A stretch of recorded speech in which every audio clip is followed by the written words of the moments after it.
बिस्मिल्लाहिर्रहमानिर्रहीम। अस्सलामुअलैकुम everyone, welcome back on easy learn. I hope कि आप सब ठीक ठाक होंगे, खैरियत से होंगे।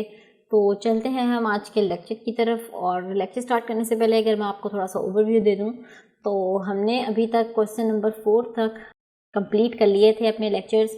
और इंशाल्लाह आज के लेक्चर में हम लोग क्वेश्चन नंबर 5 और 6 को देखेंगे और साथ ही ये एक्सरसाइज 5.1 जो है वो आज वाइंड अप हो जाएगी। ठीक है। सो अगर आप में से किसी का लेक्चर को स्किप हो गया है so you can easily go in the playlist और वहाँ से आप हमारा पिछला लेक्चर वॉच कर सकते हैं। सो स्टार्ट करते हैं क्वेश्चन नंबर 5 को। वैसे तो मुझे अंदाज़ा है कि अब क्वेश्चन नंबर 5 की काफ़ी हद तक आपको प्रैक्टिस हो चुकी होगी, क्योंकि ऊपर भी हमने जब डिफरेंट कॉम्प्लीमेंट्स को फाइंड आउट किया है लास्ट लेक्चर में, तो हमने बेसिकली यही किया है कि x माइनस वाई कैसे करेंगे, y माइनस एक्स कैसे करेंगे। ठीक है। सो इतना मुश्किल नहीं है, बिल्कुल भी मुश्किल नहीं है, बल्कि चलते हैं नोटबुक की तरफ और स्टार्ट करते हैं क्वेश्चन नंबर 5 को। तो जो क्वेश्चन नंबर 5 है, यहाँ पर हमारे पास दो सेट्स गिवन है हमें, सेट x और set y। So set x is equals to 2, 4, 6 up to कहाँ तक चलेंगे, ये 20 तक। इसी तरीके से मुझे सेट y भी जो है वो भी गिवन है, और सेट y है 4, 8, 12 अप टू कहाँ तक, 24 तक। तो ये 4 के मल्टीपल्स हैं। अब जो मेरा फर्स्ट पार्ट है जो मुझे फाइंड आउट करनी है, जिसकी value that is x minus y. तो जब x minus y find out करना है तो पहले यहाँ पर क्या करेंगे, सेट x को मेंशन कर देंगे। सेट x है मेरा 2, 4, 6 up to 20 minus set b mention कर दें यहाँ पर 4, 8, 12, 24। तो जब मैं सेट b बोलती हूँ तो इसका मतलब ये होता है कि फर्स्ट सेट a है अगर मैं कह रही हूँ, और b क्यों कह रही हूँ, सेट d। ठीक है। तो जनरल बेसिकली वो होता है। सो यहाँ पर हमारे पास सेट x और सेट y हैं। सो दोनों सेट्स जो है यहाँ पर मेंशन हो चुके हैं। तो अब मुझे करना है इनको minus x minus y. So it means कि x की वो तमाम एलिमेंट्स मुझे अपने फाइनल आंसर में लिखने पड़ेंगे जो y में मौजूद नहीं हैं। आई रिपीट कि जो मेरा फाइनल आंसर होगा उसमें मुझे वो तमाम एलिमेंट्स लिखने हैं x के वो तमाम एलिमेंट्स लिखने हैं जो y में मौजूद नहीं हैं, जो स्किप हो रहे हैं एलिमेंट्स, मुझे जस्ट वो मेंशन करना है अपने फाइनल आंसर में। तो अगर आप गौर करें अपने दोनों सेट्स पे, तो जो फर्स्ट सेट है ये हमारा 2 का मल्टीपल है, और जो सेकंड सेट है ये 4 के मल्टीपल्स हैं। ठीक है। सो 2 जो फर्स्ट एलिमेंट है ये सेकंड में मौजूद नहीं है। सो मेरे आंसर में क्या आ जाएगा, 2। इसके बाद 4 को अगर आप देखें तो 4 यहाँ पर मौजूद है। सो 4 यहाँ पर मौजूद है। सो 1 रिपीट नहीं करेंगे, इसे मेंशन नहीं करेंगे।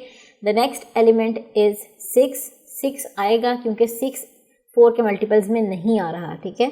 सो ये आ गया 6 के बाद आता है मेरा 8। तो 8 आप देख सकते हैं कि यहाँ पर इसका मल्टीपल है। सो 8 भी हम मेंशन नहीं करेंगे, 8 भी नहीं आएगा। फिर उसके बाद आता है 10 नहीं आ रहा यहाँ पर। सो 10 यहाँ पर रिपीट कर देंगे। फिर 10 के बाद आता है 12 यहाँ पर आ रहा है 4 के टेबल में, तो इसे मेंशन नहीं करेंगे। ठीक है। सो ये मेरे पास आ जाएगा अब।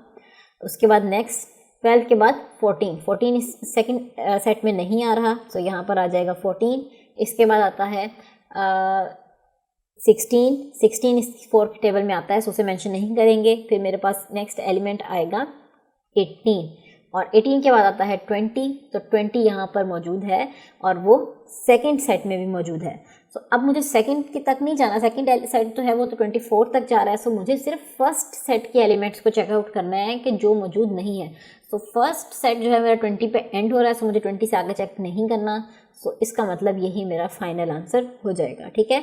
सो मैंने जो फाइनल आंसर है इसमें वो तमाम एलिमेंट्स मेंशन कर दिए हैं x के वो तमाम एलिमेंट्स यहाँ पर लिख दिए हैं जो सेट y में मौजूद नहीं थे। सो आप यहाँ से अपना फाइनल आंसर लिखने के बाद चेक भी कर सकते हैं कि 4 के टेबल में, 4 का टेबल आप रिपीट करते जाएं और चेक करते जाएं कि कोई एलिमेंट जो है यहाँ पर रिपीट तो नहीं हो रहा। सो अगर हम गौर करें तो हमारे पास कोई भी एलिमेंट जो है यहाँ पर रिपीट नहीं हो रहा। लेकिन अगर आपको इस तरीके से सॉल्व करने में कोई कन्फ्यूजन है, थोड़ा मुश्किल लग रहा है, तो आप ऐसे भी कर सकते हैं कि आप पूरा सेट ओपन करके लिख लें। ओपन करने से मेरा ये मतलब है कि आप पूरा लिख लें कि 2, 4, 6, 8 एंड अप टू जाने की ज़रूरत नहीं है, आप पूरा सॉल्व कर लें, पूरा 2 का टेबल यहाँ पर मेंशन कर दें और यहाँ पर पूरा 4 का टेबल मेंशन कर दें और फिर उनसे इजीली जो है वो चेक कर लें कि कौन से आपके एलिमेंट्स जो हैं वो आ रहे हैं और कौन से एलिमेंट्स जो हैं वो नहीं आ रहे। तो ये था जी हमारा फर्स्ट पार्ट। और जो हमारा सेकेंड पार्ट है उसमें हमें फाइंड आउट करना है y माइनस एक्स को। सो यहाँ पर आ गया हमारे पास y माइनस एक्स। तो यहाँ से आपको मैं तमाम एलिमेंट्स जो हैं वो एक दफ़ा ओपन करके दिखा देती हूँ ताकि आपको किसी भी किस्म की कन्फ्यूजन जो है वो ना रहे। सो y के तमाम एलिमेंट्स को मैं यहाँ पर ओपन करके लिखूँगी। तो ये आएगा 4, 8, 12, 16, 20 एंड 24। ये हो गया मेरा सेट y। माइनस करना है इसमें से मुझे सेट x। सो ये आ जाएगा 2, 4, 6, 8, 10, 12, 14, 16, 18 एंड 20। तो ये ओपन करना जो मैं भी आपको कह रही थी थोड़ी देर पहले वो बेसिकली ये था कि आप तमाम एलिमेंट्स को ऐसे ओपन करके लिख लें, डॉटेड डॉट की फॉर्म में नहीं लिख लें। अगर आपको किसी भी किस्म की कन्फ्यूजन है या आपको लग रहा है कि आप मिस्टेक कर देंगे सो आप पूरे सेट्स को ओपन कर लें और देन जो है उसे सॉल्व कर लें। सो अब आपने क्या करना है, ये हमें फाइंड आउट करना है y माइनस एक्स। सो y के वो एलिमेंट्स जो x में मौजूद नहीं हैं तो हमने वो यहाँ पर राइट डाउन करने हैं। सो अगर आप देखें तो 4 जो है हम मेंशन नहीं करेंगे क्योंकि ये यहाँ पर भी आ रहा है, यहाँ पर भी आ रहा है। 8 लिखेंगे नहीं लिखेंगे क्योंकि 8 सेकंड सेट में आ रहा है। 12 भी नहीं लिखेंगे क्योंकि यहाँ पर आ रहा है। इसके बाद 16 भी नहीं लिखेंगे क्योंकि वो भी सेट x में आ रहा है। नेक्स्ट अगर आप 20 को देखें तो 20 भी रिपीट हो रहा है, सो इसे भी नहीं लिखेंगे। So only one element is left that is 24। 24 जो है सेट y में तो आ रहा है बट सेट x में जो है वो नहीं आ रहा। तो मेरा फाइनल आंसर क्या होगा 24। सो इसी तरीके से जो है अगर मैं आपको क्वेश्चन नंबर 1 का ओवरव्यू दूँ, जैसे कि मैंने सेट ओपन करके यहाँ पे मेंशन किया, तो आप यहाँ से अब क्लियरली चेकआउट कर सकते हैं कि मेरा आंसर जो है वो यही बन रहा है x माइनस 5 का और y माइनस एक्स का मेरा आंसर आ रहा है 24। तो ये हो गया जी हमारा क्वेश्चन नंबर 5 कंप्लीट। इंतहाई इजी क्वेश्चन था। अब हम चलते हैं नेक्स्ट क्वेश्चन की तरफ, दैट इज क्वेश्चन नंबर 6। तो यहाँ पर जो है हमें डिफरेंट सेट्स दिए गए हैं और if a is equals to n, now what does n means. n का क्या मतलब है? n का मतलब है सेट ऑफ नेचुरल नंबर्स। ये हम पीछे पढ़ चुके हैं कि जहाँ पर भी n सेट लिखा होगा सो वहाँ पर मतलब होगा set of natural numbers. n denote करता है सेट ऑफ नेचुरल नंबर्स को। So a is equals to set of natural numbers and set b is equals to w। तो w किसके इक्वल है? अब सेट ऑफ होल नंबर्स। तो हमारे पास सेट a और b अवेलेबल है और हमें a माइनस बी और b माइनस a की वैल्यू को फाइंड आउट करना है। तो चलते हैं नोटबुक की तरफ और स्टार्ट करते हैं अपने क्वेश्चन को। सो जी क्वेश्चन नंबर 6 में मेरे पास जो सेट A था, set A was equals to natural numbers. Natural number का सेट था और नेचुरल नंबर का सेट आपको पता है कि किसके इक्वल होता है? 1 से स्टार्ट होता है, 1 2 3 अप टू कहाँ तक? इनफाइनाइट तक। इसी तरीके से जो सेट B है मेरे पास वो किसके इक्वल था? W के, यानी कि वो किसके इक्वल आ जाएगा? होल नंबर्स के, 0 1 2 एंड अप टू इन्फिनिटी। तो ये दोनों सेट्स आ चुके हैं हमारे पास। तो अब हमें फर्स्ट वैल्यू जिसकी फाइंड आउट करनी है, फर्स्ट क्वेश्चन जो है हमारा that is a minus B.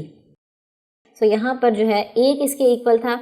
a is equals to natural numbers और नेचुरल नंबर्स क्या हैं हमारे पास? 1 2 3 up to infinity minus b 0 1 2 up to infinity. So find out कर लेते हैं। अब हमने लिखने हैं ए के वो तमाम एलिमेंट्स जो बी में मौजूद नहीं हैं। तो अगर आप गौर करें तो आपको पता चलेगा कि ए सेट पूरा जो है मौजूद है सेट बी में, क्योंकि ज़ीरो को स्किप करके आगे जितने भी एलिमेंट्स बनते हैं, अगर हम होल नंबर्स के सेट में जो ज़ीरो है इसे अगर हम स्किप कर दें तो जो बाकी तमाम एलिमेंट्स बचते हैं ये कौन से बच जाएंगे? सेट ऑफ नेचुरल नंबर्स बन जाएगा अगर हम इसमें से ज़ीरो को स्किप कर दें। तो इसका मतलब पूरा का पूरा सेट ए मौजूद है सेट बी में। सो इसका मतलब कोई भी एलिमेंट जो है वो नहीं बचता। तो जब कोई भी एलिमेंट नहीं बचता यानी कि ए के तमाम एलिमेंट्स सेट बी में मौजूद हैं, तो इसका मतलब एक भी एलिमेंट नहीं बचा। तो हमारे पास क्या आ गया यहाँ पर?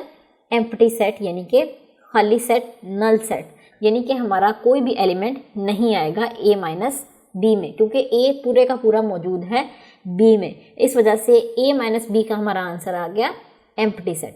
इसी तरीके से अब हम चलते हैं अपने सेकंड पार्ट की तरफ। तो सेकंड पार्ट में मुझे फाइंड आउट करना था बी माइनस ए। सो अब मेरा सेट बी क्या था, पहले मैं वो राइट डाउन कर लेती हूँ। सेट बी था मेरा set of whole number, so ये आ जाएगा 0 1 2 and up to infinity, minus set of natural numbers 1 2 3 up to infinity. दोनों सेट्स जो है यहाँ पर मैंने मेंशन कर दिए हैं। तो इसमें से अब मुझे b माइनस ए की वैल्यू फाइंड आउट करनी है। सो b के वो तमाम एलिमेंट्स जो a में मौजूद नहीं हैं मुझे वो राइट डाउन करने हैं। सो अगर आप देखें, अगर आप थोड़ा गौर करें तो आपको पता चलेगा कि 0 के अलावा बाकी के तमाम एलिमेंट जो हैं वो मौजूद हैं सेट a में। सो यहाँ से आगे तमाम एलिमेंट्स जो हैं वो मौजूद हैं इस सेट के अंदर, ठीक है। ये तमाम एलिमेंट्स जो हैं वो स्किप हो जाएंगे। तो सिर्फ मेरे पास एक एलिमेंट जो है वो मौजूद नहीं है ए में, जो कि है 0। तो मेरे फाइनल आंसर में क्या आ जाएगा 0। बाकी के क्योंकि तमाम एलिमेंट्स मौजूद थे तो इसलिए हमने उन्हें स्किप करवा दिया। तो ये था जी हमारा क्वेश्चन नंबर 6। इंतहाई इजी क्वेश्चन, जैसे कि आपने देखा कि सिर्फ 1-2 स्टेप्स में जो है हमने पूरा क्वेश्चन जो है वो सॉल्व कर लिया। तो इसी के साथ जो है हमारी एक्सरसाइज 5.1 जो है वो वाइंड अप हो गई है। सो अब हम मूव करेंगे अपने नेक्स्ट टॉपिक की तरफ, that is the properties of union and intersection. अब हमारी जो है यूनियन और इंटरसेक्शन, जैसे कि अभी हमने पीछे पढ़ा, उसी से रिलेटेड कुछ प्रॉपर्टीज़ हैं जिनको अब हम आज के लेक्चर में डिस्कस करेंगे नेक्स्ट। और वो क्या है properties? The first property is commutative property of union.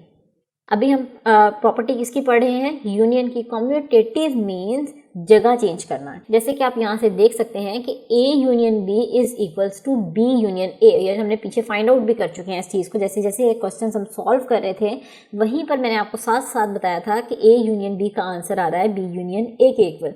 अब वो तमाम स्टूडेंट्स जो हमारे साथ चल रहे हैं, जो लेक्चर्स को प्रॉपरली A to Z लेकर चल रहे हैं, जिन्हें पता है कि पूरे लेक्चर में क्या हो रहा है, तो उन्हें तो इस चीज़ का अंदाज़ा हो गया होगा, क्योंकि मैंने उन्हें साथ साथ ही दिखा दिया था कि A यूनियन B का आंसर इक्वल था B यूनियन A के, ठीक है। और अब आपने नेक्स्ट देखा कि हमारे पास एक प्रॉपर्टी बन रही है, कौन सी? Commutative property. Commutative property basically होती है जगह चेंज करना। A union B is equals to B union A। वो कह रहा है कि अगर आप A यूनियन B की वैल्यू फाइंड आउट कर लें या B यूनियन A की वैल्यू को फाइंड आउट कर लें, तो दोनों का जो आंसर होगा वो हमेशा क्या होगा? इक्वल होगा। तो यहाँ पर जो उसने प्रूफ दिया हुआ है, तो इसे भी चेकआउट कर लेते हैं। Let x belongs to A union B। x कोई भी एक एलिमेंट है जो कि A यूनियन B सेट से बिलोंग कर रहा है। तो इसका मतलब क्या है? अगर A यूनियन B से बिलोंग कर रहा है तो इसका मतलब क्या है? x जो है वो A से भी बिलोंग करेगा, x जो है वो B से भी बिलोंग करेगा, यानी कि दोनों एलिमेंट्स, दोनों का ही एलिमेंट है। तो इसका मतलब x सेट A में भी आएगा, सेट B में भी आएगा। तो जब सेट A और B में भी आ रहा है, so x belongs to B union A। So A union B is subset of B union A। इसी तरीके से क्या कह रहा है कि let y belongs to B union A। एक अदर एलिमेंट लिया है उसने, जो कि फॉर एग्जांपल उसने ले लिया है कि y एलिमेंट है, तो y बिलोंग कर रहा है B यूनियन A के साथ। So y belongs to B और y belongs to A। y जाहिर बात है अगर यूनियन का पार्ट है तो दोनों सेट से बिलोंग करेगा, तो वो y जो है वो सबसेट हो जाएगा A यूनियन B का। लेकिन आपको इन मुश्किल प्रूफ की तरफ जो है वो जाने की ज़रूरत नहीं है। इस तरह का प्रूफ जो आई होप कि आपको क्वेश्चन में नहीं आएगा। ये बेसिकली एक कॉन्सेप्ट है सिर्फ, जो कि इसने दूसरे तरीके से समझाया। सो मैं आपको न्यूमेरिकल एग्जांपल से समझा देती हूँ। तो ये आ गया जी हमारा commutative property of union. For example हमारे पास सेट A है, A is equals to 1 2 3 and set B मैंने कोई अपनी मर्ज़ी से ही ले लिया। Let's say that is 3 4 and 5। सो अब मुझे फाइंड आउट करना है, ये प्रूव करना है बल्कि, कि A union B is equals to B union A। So यहाँ पर मैं क्या करूँगी कि पहले मैं अपनी लेफ्ट हैंड साइड को ले लेती हूँ और इसे सॉल्व कर लेती हूँ। सो लेफ्ट हैंड साइड मेरी क्या थी? लेफ्ट हैंड साइड पे है मेरे पास A यूनियन B, ठीक है। तो सेट A क्या है उसे मेंशन कर दें, यहाँ पर आ जाएगा 1 2 3 यूनियन B क्या है मेरे पास 3 4 5, इसे हमने यहाँ पर मेंशन कर दिया। सो इनका यूनियन क्या आएगा मेरे पास? दोनों सेट्स का यूनियन आ जाएगा मेरे पास 1 2 3। देखिए दोनों में आ रहा है, सो इसे हम एक मरतबा ही लिखेंगे 3 4 और 5। तो A यूनियन B का मेरा आंसर आ गया 1 2 3 4 5, यानी कि तमाम एलिमेंट सेट A के भी और सेट बी के भी। इसी तरीके से अब जो है मैं अपनी राइट हैंड साइड को भी फाइंड आउट कर लेती हूँ। सो राइट हैंड साइड किसके इक्वल थी, बी यूनियन ए के। सो अब जो सेट बी है इसे पहले लिख लेते हैं, 3 4 5 यूनियन करना है इसका मुझे सेट ए के साथ, दैट इज़ 1 2 एंड 3। तो बी यूनियन ए का हमारा क्या आंसर होगा कि तमाम एलिमेंट्स जो बी में भी आ रहे हैं और ए में भी आ रहे हैं। तो अब आप देखें तो यहाँ पर 1 भी आ रहा है, 2 भी आ रहा है, 3 भी आ रहा है, 1 2 3 दोनों में आ रहा है। सो इसे एक मरतबा लिख दिया क्योंकि हमने तरतीब से लिखना होता है। सो 4 और 5 ये हमारे यूनियन का आंसर आ गया। तो अगर आप गौर करें तो आपको पता चलेगा कि हमारे ए यूनियन बी जो है इसका आंसर भी यही था और बी यूनियन ए जो हमने फाइंड आउट किया इसका आंसर भी यही था। तो यहाँ से हमें क्या पता चला कि left hand side is equals to right hand side, और ये चीज़ जो है हमने प्रूव भी कर दी। तो बेसिकली अगर आपको वो प्रूव करने को बोले भी, अगर आपको पेपर में क्वेश्चन आ भी जाता है तो आप अपने से कोई भी एग्जांपल, जैसे मैंने भी आपको एग्जांपल लेके सॉल्व करके दिखाया, तो आप ऐसे भी सॉल्व करके दिखा सकते हैं, बजाय इसके कि आप इस चीज़ को कॉम्प्लेक्स तरीके से करें और फिर आप कंफ्यूज हों। तो हमने यहाँ से देखा कि हमारी कम्यूटेटिव प्रॉपर्टी ऑफ यूनियन जो है वो होल्ड करती है कि A union B is equals to B union A. इसी तरीके से अब हमारी नेक्स्ट जो प्रॉपर्टी है that is of intersection. Intersection में भी वो क्या कह रहा है कि A intersection B is equals to B intersection A.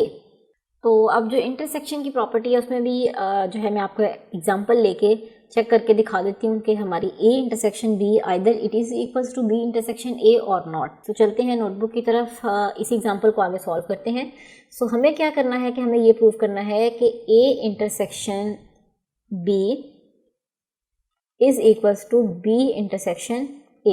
So यहाँ पर जो मैं अपनी लेफ्ट हैंड साइड ले रही हूँ ए इंटरसेक्शन बी, ठीक है। सो ए आ गया मेरे पास 1 2 3, इंटरसेक्शन करना है मुझे इसका बी के साथ 3 4 एंड 5। सो जब मैंने इनका इंटरसेक्शन किया मेरे पास क्या आ गया 3 जो है वो मेरा आंसर आ रहा है यहाँ से। इसी तरीके से अगर मैं जो है बी इंटरसेक्शन ए कर दूँ, बी इंटरसेक्शन ए करूँ अगर, तो मेरे पास ये आ रही है राइट हैंड साइड। सो बी को जो है पहले लिख दें 3 4 एंड 5, इंटरसेक्शन करना है मुझे अब ए 1 2 3।